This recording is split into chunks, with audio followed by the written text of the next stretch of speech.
The Boston Red Sox were projected to be one of the best teams in the American League heading into the 2025 season, and while they kind of are, the path to their success has been the opposite of linear. After missing the postseason every year since 2021, many media outlets and analysts expected Boston to not only break their playoff drought, but even win the American League and find their way into the World Series. However, after multiple season-ending injuries, a trade that got rid of the face of their franchise, and major controversies with just about every single player on the roster, it was clear that this team didn't have what experts thought they did. Or did they? They've had multiple breakouts from star players, multiple long winning streaks, and the playoff odds haven't been higher than they are today in Boston for years. The story of the 2025 Boston Red Sox is a story that makes absolutely no sense on the surface, but that's what makes it so fascinating, and that's why we are going to get to the bottom of what this team really is, and if they have enough juice to make a long run in October. Let's find out what's going on with MLB's most confusing contender.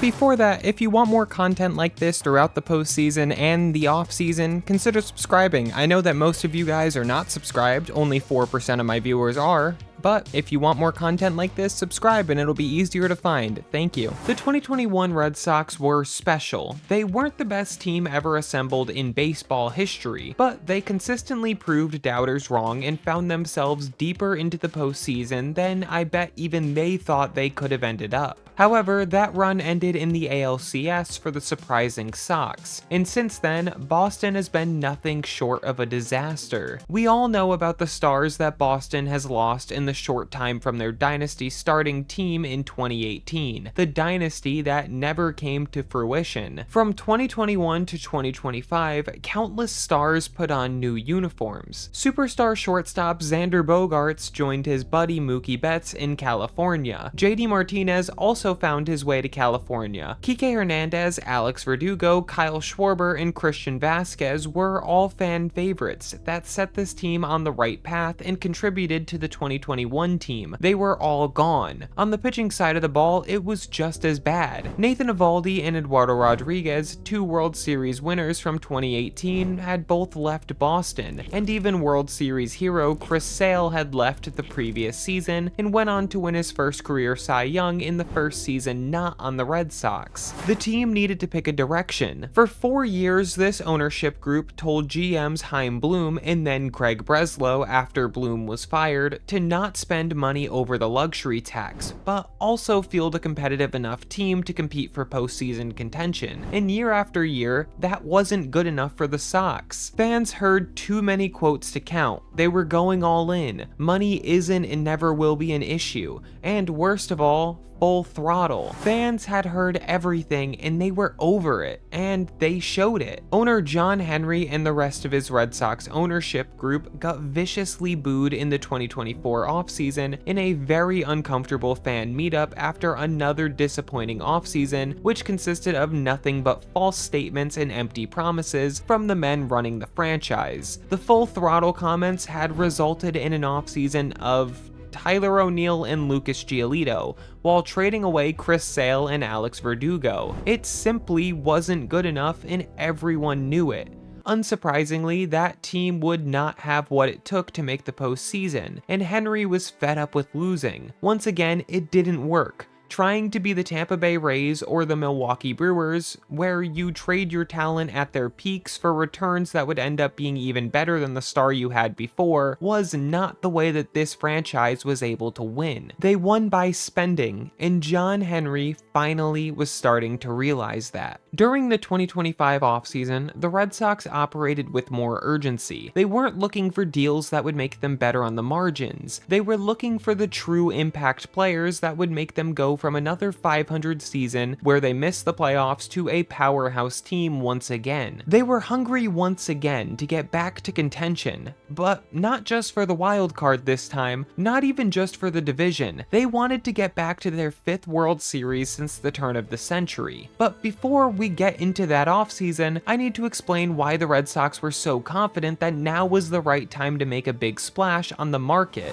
Boston had one of the strongest farm systems in the league. It had been ransacked in 2018 when they collected their fourth ring since 2004, and it had been slowly built back up into an elite group ever since. In 2024, it was maybe the best it had ever been. Marcelo Meyer, Roman Anthony, and Kyle Teal came into the 2024 season as three of the better prospects in baseball, and they were all great in 2024 as well, all of which finding their way up to AAA by the time the season was over. But that wasn't all. Another prospect quickly emerged from a guy who wasn't even in the top 30 in the Red Sox system alone to being a top 10 prospect in the sport and winning Minor League Player of the Year, and that was Christian Campbell. The Major League roster also had young talent as well. Brian Bayo had developed into a solid starting pitcher, along with an all-star from the previous season in Tanner Houck. Richard Fitz had emerged into a solid pitching prospect and saw some time in MLB in 2024, and Cutter Crawford looked like a promising young starter with good advanced metrics. In the bullpen, Justin Slayton dominated in his rookie season, Greg Weissert was really solid down the stretch, and another great reliever in Garrett Whitlock was coming back into the picture after getting injured as a starting pitcher in 2024. On the offensive side of the ball, Jarren Duran just had one of the best five-tool seasons in MLB history, while Ceddanne Rafaela and Wilyer Abreu both just had good rookie seasons, with all three of them playing Gold Glove caliber defense and making up by far the best defensive outfield in baseball. Connor Wong and Tristan Casas were more young players coming off of solid seasons, and Trevor Story was finally about to be back, and maybe this time he could finally live up to his 6-year, $140 million contract that was signed in 2022. And of course, third baseman Rafael Devers was signed for 10 years, so he was going to be in the middle of this lineup for a long time. The team was riddled with talent and more help was on its way from the farm. It was clear that we had officially reached go time, and it was time to spend money and supplement that group. And finally, ownership agreed. It was time for Boston to be Boston once again. The Red Sox wanted star power in December, and they were targeting Yankees superstar outfielder Juan Soto. Soto was a rare combination of age and talent, which highly intrigued Boston, and they finished as one of the 4 finalists for the superstar along with the Yankees, Blue Jays, and the eventual team that did sign him, the New York Mets. The Red Sox might not have signed the big fish of the offseason. However, with a reported $700 million offer, it was pretty clear that the Red Sox were no longer messing around. The days of penny pinching Zach Eflin and then losing the player to the Tampa Bay Rays of all teams seemed over, and the new pivot for the Red Sox was supposedly 2 of the top 3 starting pitchers in free agency, between Max Fried, Corbin Burnes, and Blake Snell. However, Blake Snell would fly off the board before Soto signed, meaning that the Red Sox would need to sign both Fried and Burnes to complete their mission. But after an extremely strong offer for Max Fried, where the Red Sox offered 7 years and high money value, the Yankees added an 8th year to their offer, and that was enough to persuade Fried to the evil empire. The Red Sox pivoted once again. Craig Breslow literally said that he was unable to sleep that night because of losing out on Fried during the winter meetings. But because of that, he called an old friend, the Chicago White Sox, and started negotiating a trade for their ace, Garrett Crochet. In less than 24 hours later, the Red Sox acquired the superstar starting pitcher. With their first-round pick from the 2024 draft, Kyle Teal, who was one of the members of the Big Three, and 2 other top 10 Red Sox farm system prospects. But no matter what the cost was, Crochet was a Red Sox, and they had finally acquired an ace.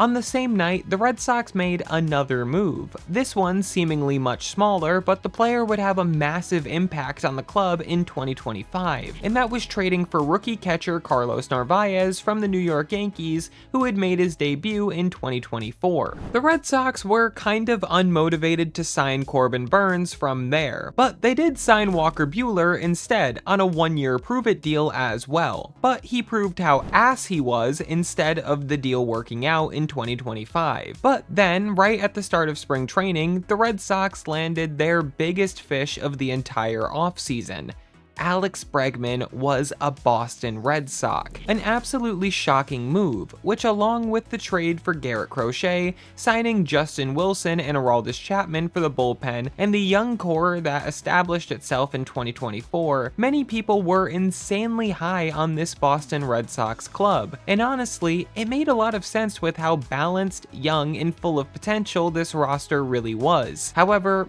if it was that easy, the title of this video would be something much different.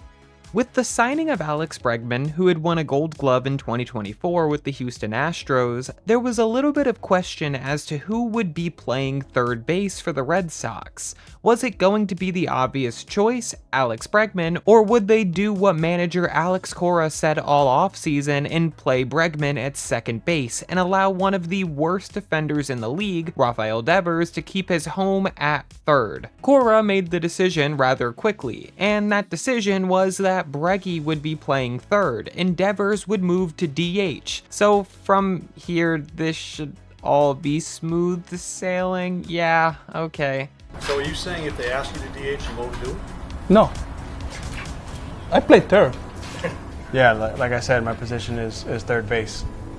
And whatever it is that they want to do is what they want to do, but I feel like my position is third base. Oh boy, that might not be good. Surely that won't come back and be a major problem because it's opening day. It's time for baseball. And Devers is playing DH for the Sox, so this stuff is all in the past, right? The Red Sox started slow with an 8-10 record, and in the 18th game of the season, they lost 16-1 with Tanner Houck throwing another absolutely garbage game. Then on May 2nd, another major domino would fall in the Red Sox season, and that was a season-ending injury from first baseman Tristan Casas, who had been struggling to start the season. But now there was a massive hole in the middle of the Red Sox order, and an even bigger hole at first base in general. There were options in the minor leagues, with top prospects Roman Anthony and Marcelo Meyer both looking great in AAA, but instead the Red Sox decided on Abraham Toro being the answer. Although things hadn't been going exactly as expected record-wise for the Red Sox when this Casas injury occurred, the Sox were still third in the league in runs scored and 16th in the league in overall ERA. But there were some true standouts on the roster. I forgot to mention that Christian Campbell made the opening day roster as a rookie, and he took over the second base position for the Red Sox, and his first month as an MLB player was insane. He won Rookie of the Month and was batting .301 with a .407 on base and 13 extra base hits. Bregman was also looking incredible with a .331 batting average and over a 1. OPS. Lefty killers Rob Refschneider and Romy Gonzalez were doing what they were paid to do, and on the pitching side, Aroldis Chapman was off to a great start with a season ERA of a 1.5. Garrett Crochet looked amazing, Richard Fitz and Hunter Dobbins, who were two rookies, both looked great in their limited time, and Garrett Whitlock was back to being one of the best relievers in the game. Unfortunately, Tanner Houck continued to look useless as a Major League Baseball player with over a 6.5 ERA following his 2024 dominance, and less than 2 weeks later, unfortunately his season would be over as he had to undergo Tommy John surgery, which was another huge loss for the roster.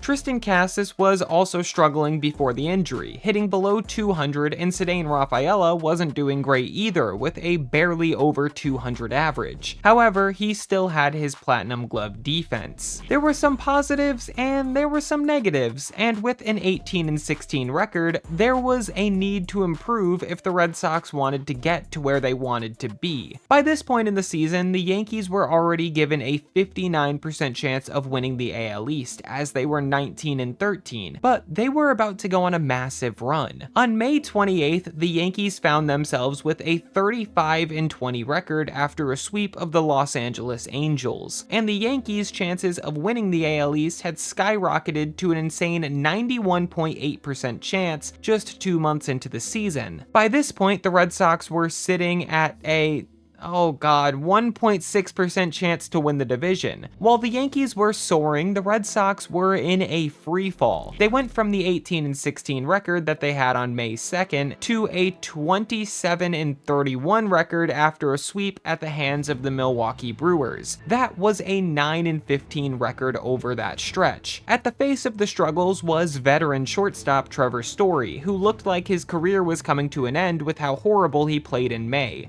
Story hit just 158 in the month of May, with just 2 home runs, and people were officially begging for Story to get DFA'd. He was the second worst qualified hitter in MLB in May, and the worst was rookie Christian Campbell, who I mentioned earlier was one of the Red Sox's best players in April. He was so bad that he was optioned to AAA, and as of September 15th, when I am recording this video, he hasn't made his way back to MLB this season. Unfortunately, there was another major injury during May, and that was superstar third baseman Alex Bregman. He would miss around 60 games with a calf injury. But while all of this was terrible, this wasn't even the worst thing that happened in May for the Red Sox.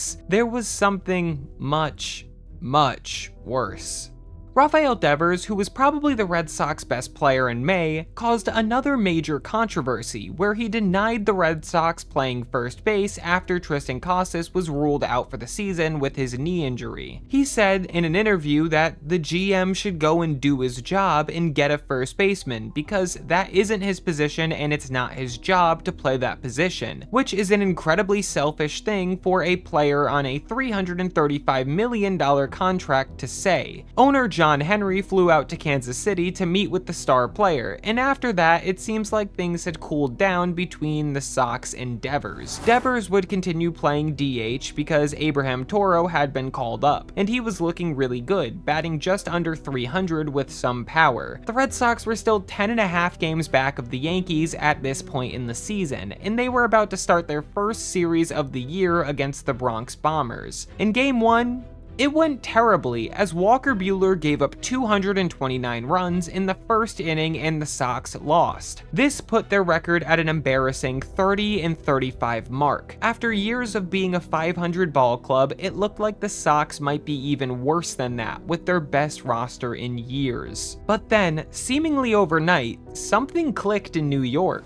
The Red Sox offense woke up, and look at that, even Trevor Story was one of the best players in the series as the Red Sox won the next 2. Then they took 2 of 3 against a really good Tampa Bay Rays team. Then the Yankees were back in Fenway and the Sox swept them. The last game consisted of a 2-0 shutout where Brian Bayo outdueled Max Fried and Rafael Devers put the finishing touches on a game with a home run over the monster. The Sox were officially over 500 for the first time in a while, and things were looking great in Holy they traded Rafael Devers. After sweeping the New York Yankees and becoming one of the hottest teams in the league, the Red Sox traded Rafael Devers for Jordan Hicks, who, spoiler alert, sucked as a Red Sox, and Kyle Harrison, who pitched in just 1 game to this point in a Red Sox uniform. He was under contract for another 9 years, and just like that, he was a San Francisco Giant. I mean, you can't make this up. They had finally gotten hot, and then they trade the face of their franchise. It's unbelievable. The good news during this stretch was that the #1 prospect in baseball, Roman Anthony, had finally gotten the call to MLB, and he had his first career home run the day after Devers was traded in Seattle, where Devers hit his first home run, a real passing the torch moment for the 21-year-old left-handed outfielder. Almost immediately after trading Devers, the Red Sox went from a 7-game winning streak with Devers to a 6-game losing streak without Devers, and it was panic time once again for Boston. But then, a few days later, with a record of 43-45 after a terrible blown game against the Reds, the Red Sox went on a run I don't think anyone saw coming. They won 10 games in a row heading into the All-Star break, including a 4-game sweep of the Rays, who were basically tied with the Red Sox in the wildcard race at that point in the season. In those 10 games, the offense was insane. Romy Gonzalez batted over 400, Ceddanne Rafaela batted batted over 400 as well, but with 5 homers. Jarren Duran batted .320, Trevor Story was batting .380 with power and had fully come back to life after a really good June as well.